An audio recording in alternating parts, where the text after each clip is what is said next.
Olá, vamos para mais uma aula do nosso curso e hoje a gente vai falar um pouco mais sobre a época do início da ciência moderna na Europa.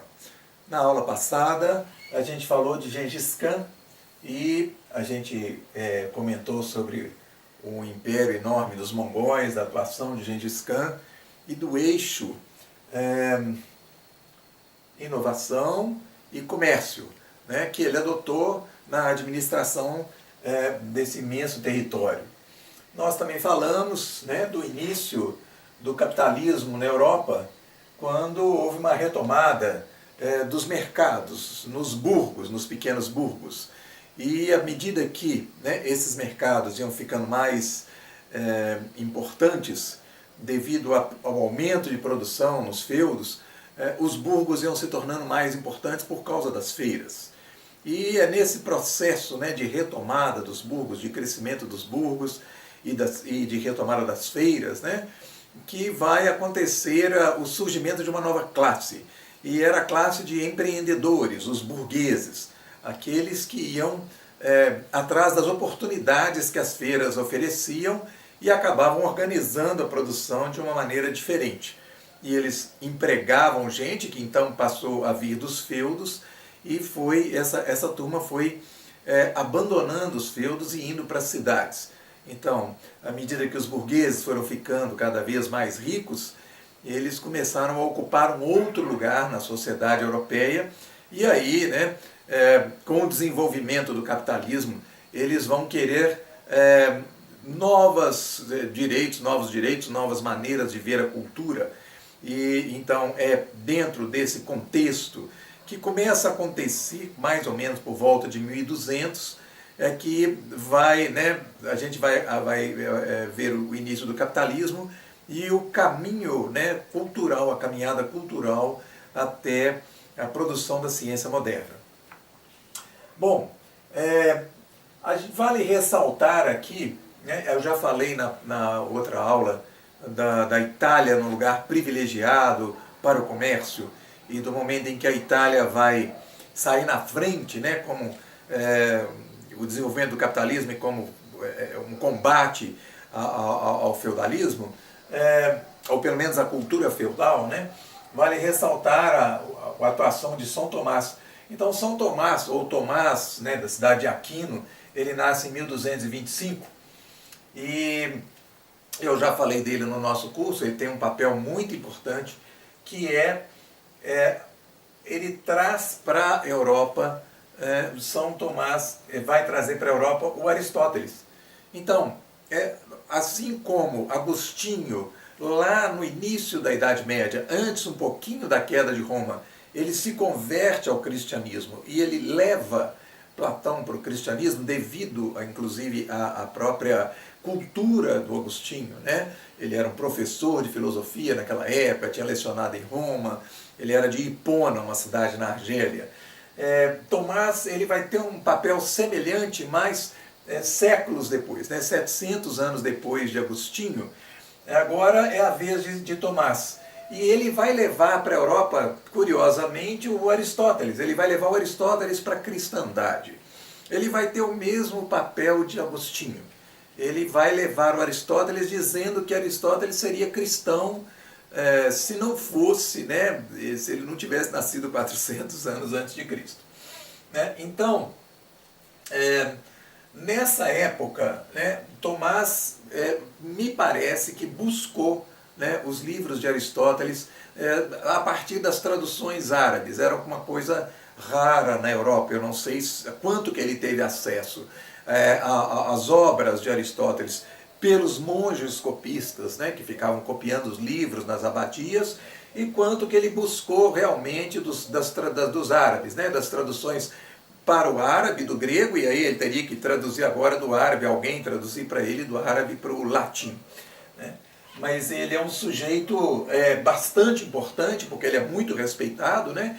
É um filósofo de muito peso, então ele vai ter um prestígio enorme na cristandade. E a cristandade acaba adotando o modelo aristotélico como um modelo verdadeiro, um modelo, vamos dizer assim, uma linha a se seguir. Né? E com isso, né, além do Aristóteles, vem os modelos, quer dizer, vem a parte filosófica e a parte física em Aristóteles, que eram inseparáveis. E a gente já viu que, né, aquele modelo aristotélico geocêntrico, ele passou por uma revitalização, vamos dizer assim, em Alexandria, quando Ptolomeu, né, ajustou, né, os círculos dentro de círculos, os epiciclos, para conseguir fazer com que o movimento circular fosse o único movimento permitido para os astros. Então, depois de Tomás de Aquino, Aristóteles passa a ser a verdade, né, adotada dentro da cristandade. Aqui está a cidade Roca Seca, que é um lugar que ele atuou. Bom, a queda de Constantinopla também vai ter um papel importante, a gente já sabe disso. Olha, nós estamos falando do Renascimento na Itália, que a Itália sai na frente, mais ou menos por volta de 1400, e agora a queda de Constantinopla em 1453. Vamos falar do Renascimento, então. O Renascimento, né, foi um movimento que ganhou força, ou que surgiu devido à própria influência dos burgueses. Tá? À medida que os burgueses iam enriquecendo e à medida que eles iam demandando novas coisas que antes eram vedadas para o medieval, né, na época medieval, eles vão incentivando uma busca de novos conhecimentos. E já se sabia que, né, o mundo árabe, por exemplo, tinha levado, ou tinha um legado, uma herança enorme para ser procurada e buscada, né? Mas, ao mesmo tempo, né, o pessoal percebeu que eles estavam em cima de ruínas. Eu estou falando aí do Império Romano, por exemplo, de uma coisa que havia vicejado antigamente, né, nos antigamente, lá, né, a partir do ano 400, quer dizer, nós estamos falando numa época de 1000 anos depois, né? Então o pessoal se dá conta de que eles tinham vivido, a Europa já tinha tido um florescimento enorme, uma cultura maravilhosa, e que isso estava perdido. Então o Renascimento começa com aquelas pessoas que se chamavam de humanistas, né, aquele movimento, onde as pessoas iam buscar retomar aqueles conhecimentos, aquela cultura que eles tinham de uma certa maneira abandonado, né? Então não é à toa que a gente vê, por exemplo, Leonardo da Vinci, primeiro Dante Alighieri, né? O Dante Alighieri é um escritor, ele vai escrever, ele vai viver entre 1265 e 1321 em Florença, na Itália, né? Então ele é praticamente da época de Tomás de Aquino. Olha aqui, vamos ver. Ó. Tomás de Aquino em 1225 que ele nasce, né? E o Dante Alighieri em 1265. Né? Também nós vamos ver Leonardo da Vinci, nós vamos ver Michelangelo, quer dizer, todo um movimento de artistas dentro da Itália, e que você só pode compreender que de repente começa a aparecer aquele monte de artistas quando você leva em consideração que agora eles têm o suporte dos burgueses. Tá bem? Então, eu falei, por exemplo, na aula passada da importância do prazer para o burguês. Né? O burguês quer o prazer, o burguês quer a expansão, o burguês quer conquistar o mundo, que era uma coisa que o medieval nunca, né, para ir para o medieval, isso seria uma ganância, seria todo tipo de pecado, que agora o burguês quer superar isso. E evidentemente que a cultura que estava na Europa medieval ainda era forte, então havia uma contraposição, né, de poderes aí, né, um poder que já estava lá havia séculos e agora um poder novo que está surgindo com novas demandas e tal.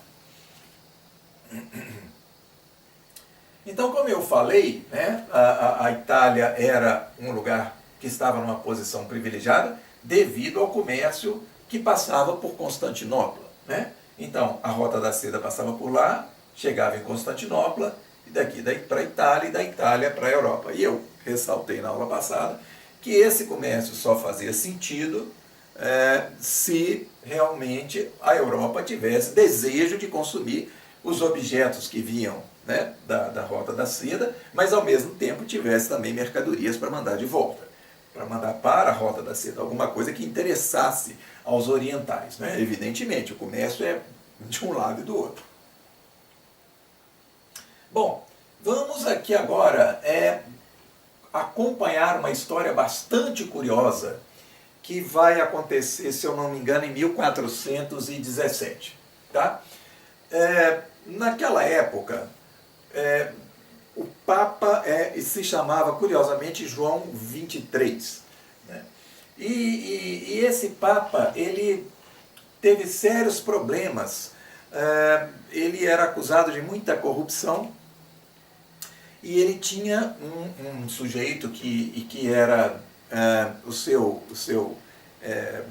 auxiliar, o seu secretário, e num determinado momento da história há uma convocação de um concílio, né, e por causa de uma série de dissidências dentro da igreja. Tá? Nós estamos falando de 1417, coisas por aí. E o que aconteceu foi o seguinte: esse secretário do Papa, ele era um sujeito que estava engajado no movimento humanista.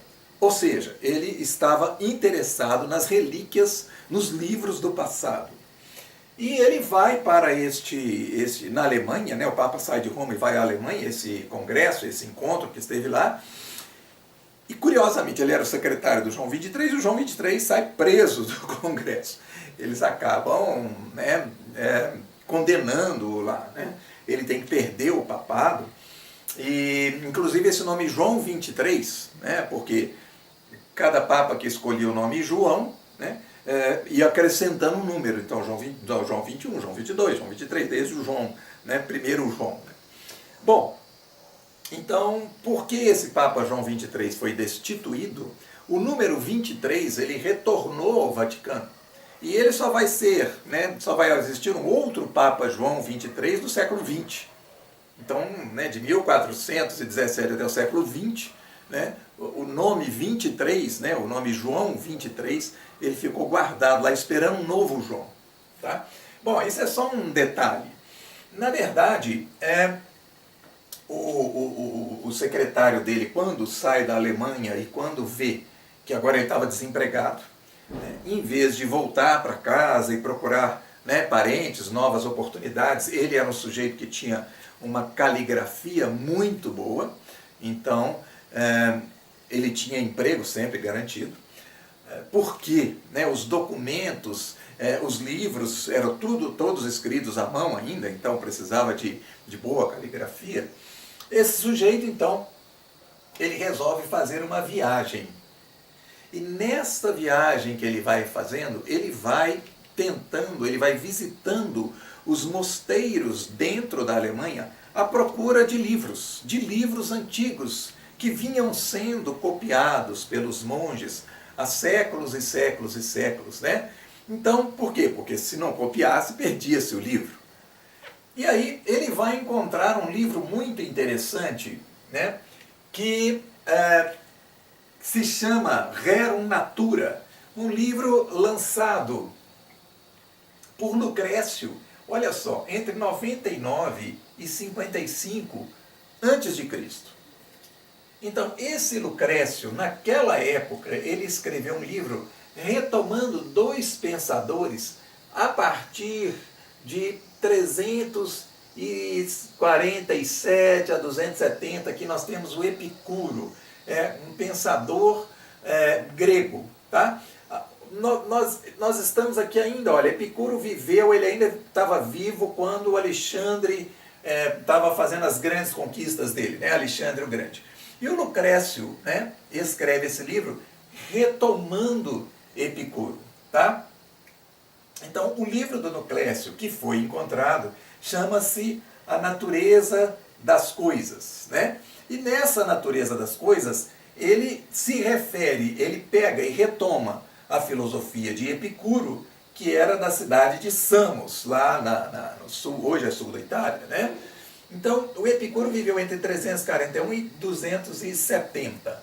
Aqui eu coloquei o crescimento do Império Romano para a gente ter uma ideia, né, de quando começa o Império Romano e quando ele vai se desenvolvendo. Então, o Epicuro, ele pega ainda o Alexandre vivo e o Império Romano crescendo. Provavelmente ele desenvolveu o trabalho dele em Alexandria, que era a cidade na época, né, de referência para o conhecimento.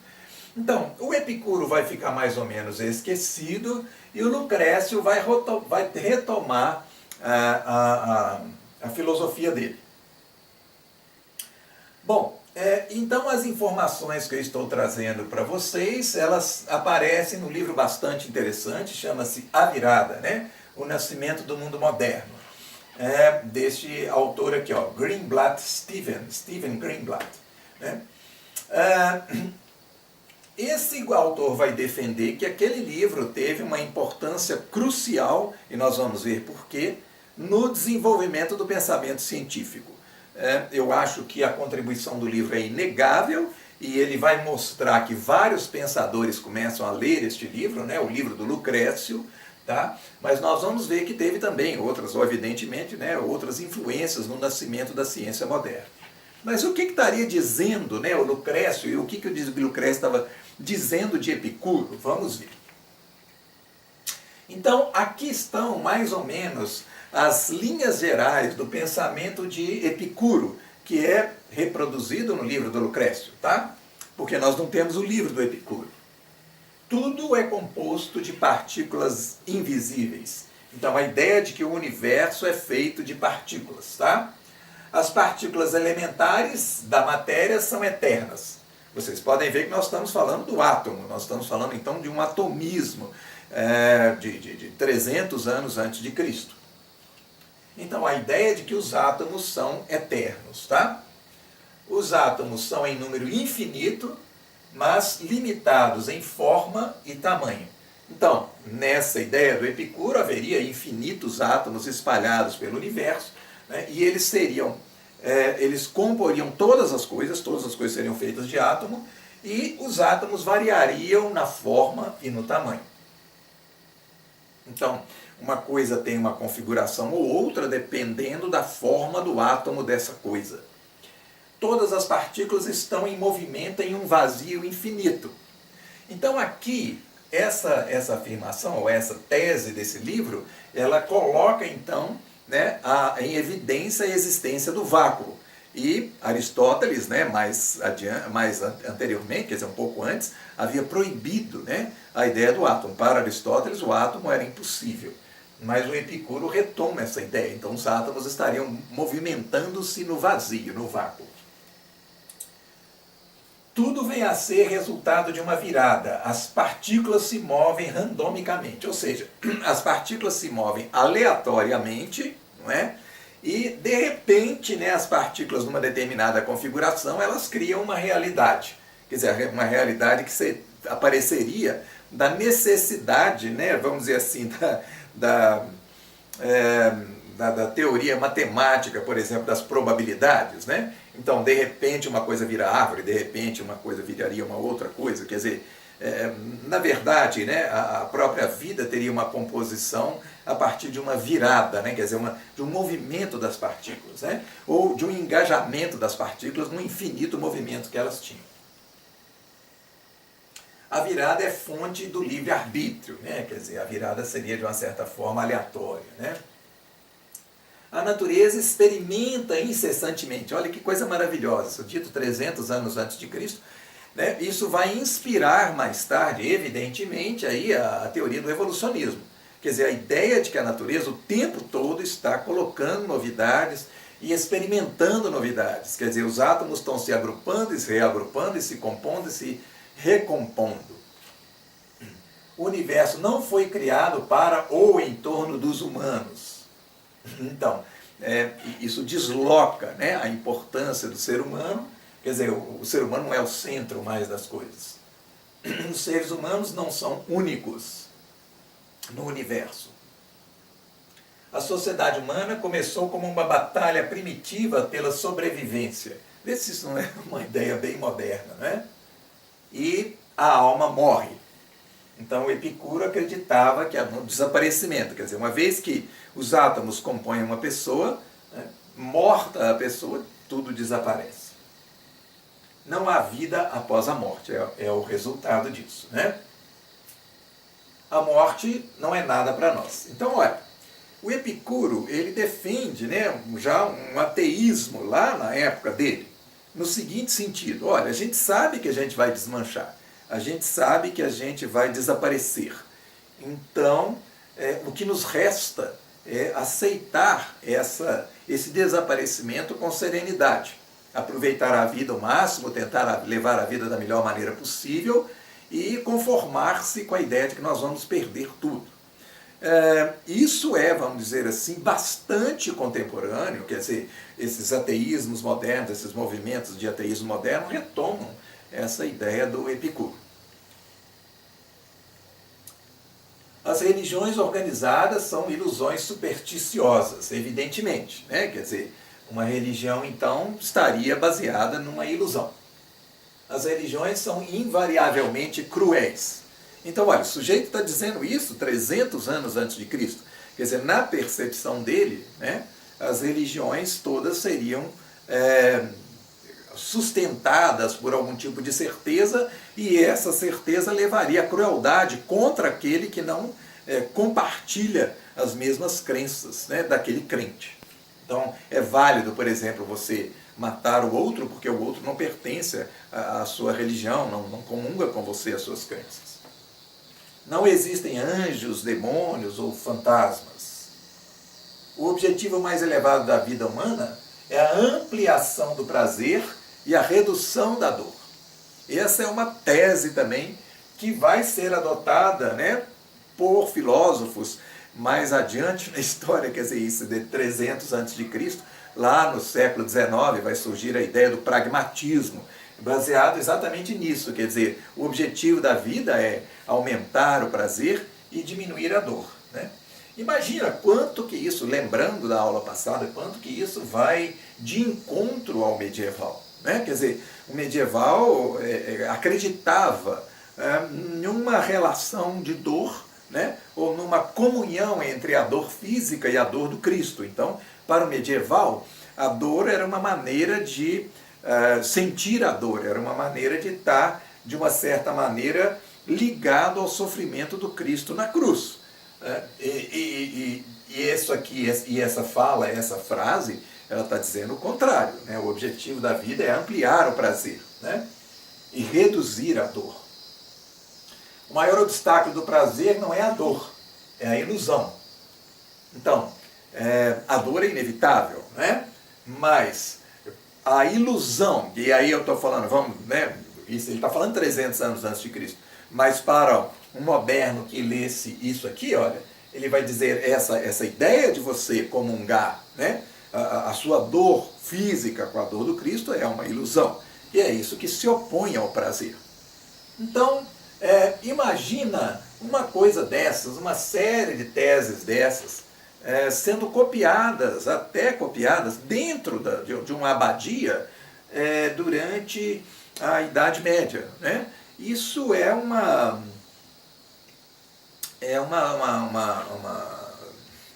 vamos dizer assim, é uma coisa surpreendente. Como é que com aquela mentalidade medieval, um livro desses continuava sendo copiado dentro das abadias? Bom, isso é uma história que, né, requer um livro inteiro para explicar. Esse livro, A Virada, exatamente, ele conta a história desse livro, né? Então nós vamos ver que essa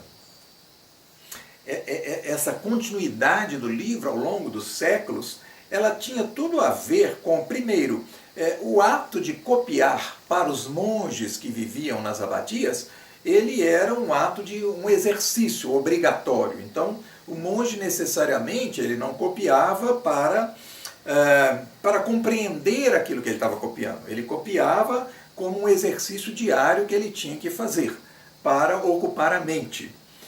E isso aí vai explicar bastante como que o livro vai sendo repassado.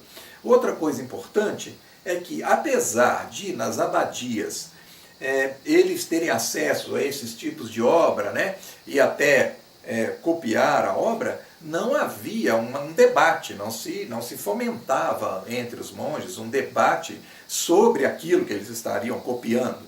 Então, né, o fato disso estar passando pelos séculos afora tem a ver com isso, quer dizer, com o próprio silêncio dos monges a respeito daquilo que eles estavam copiando, que eles estariam copiando. Provavelmente, quem copiava deveria estar, de alguma maneira, entendendo o que ele estava copiando. E devia ser muito surpreendente para um monge, né, estar copiando uma coisa que uma série de teses que eram contrárias a tudo que ele aprendia dentro da igreja. Agora, devia ser também divertido para aquele que estava copiando, para o copista, ter acesso a um conhecimento que ninguém mais podia ter, era só ele, né? Ele devia achar isso muito interessante. De todo jeito, esse livro do Lucrécio, então, ficou lá nessa abadia, né, escondido, né, durante muito tempo, até que esse sujeito que era o secretário do João 23 descobre esse livro, e aí ele resolve, né, recuperar esse livro e levar esse livro para a Itália, né? Ele faz uma cópia do livro lá, ele inclusive contrata um sujeito para copiar o livro lá na Alemanha, porque ele achou que era um tesouro, ele copia esse e outros livros. E aí esse tesouro ele envia para amigos dele lá na Itália e para ser reproduzido o livro, né? Agora com a imprensa, né? Então, esse livro, aos poucos, ele vai chegar em um monte de estudiosos, né?